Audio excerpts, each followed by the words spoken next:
Have you seen that new energy policy the administration released a couple of weeks ago or whatever it was?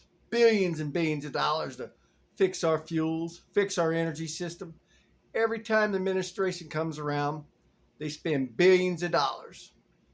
And what they're doing with the money, who knows?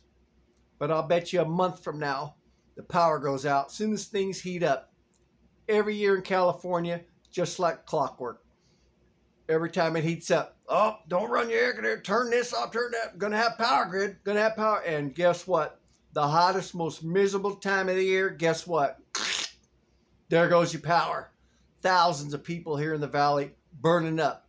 The most miserable time of the year. Unfreaking believable. All the time. And when PG&E tries to do something, it takes them years to go through the permitting process. We got to get permits just like when we build homes or do anything. They have to do the same thing, but their process is more lengthy and long because it takes extreme amount of money and it deals with a bunch of different property owners. They got federal, state, they got private property owners, they got the fire department, they got environmentalists, they got fish and game, they got different agencies and different people, and just everybody's lined up that gets in their way, that they got to go through loophole after loophole after loophole. It's ridiculous on the amount of paperwork just to stick a telephone pole in the ground. It takes years. And that's why our grid keeps going down year after year after year, like clockwork. And not only that, they're holding up PG&E's funds. They're not allocating the funds properly in PG&E. They must be taking it and doing something with it. There's corruption. Either before they get it or in there. Either way, the whole system is screwed up.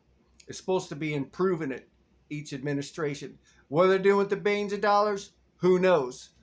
But just like clockwork every year, and I know what happens in other states and probably around the world. Next thing you know, because the system is old, outdated, and all the homes and all the businesses, they keep building, it's overloaded. It simply can't take anymore.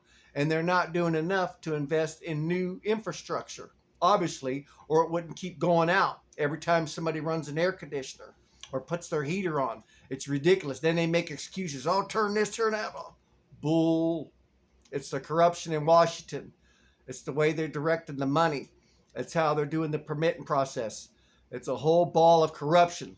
It's time to drain the swamp, get some new leadership in there, and fix our energy grid so we can run our air conditioners and heaters, because that's what they're for. That's why we spent millions of dollars for our homes and put them on there, to live in comfort, not to live in misery and burn up year after year or freeze to death.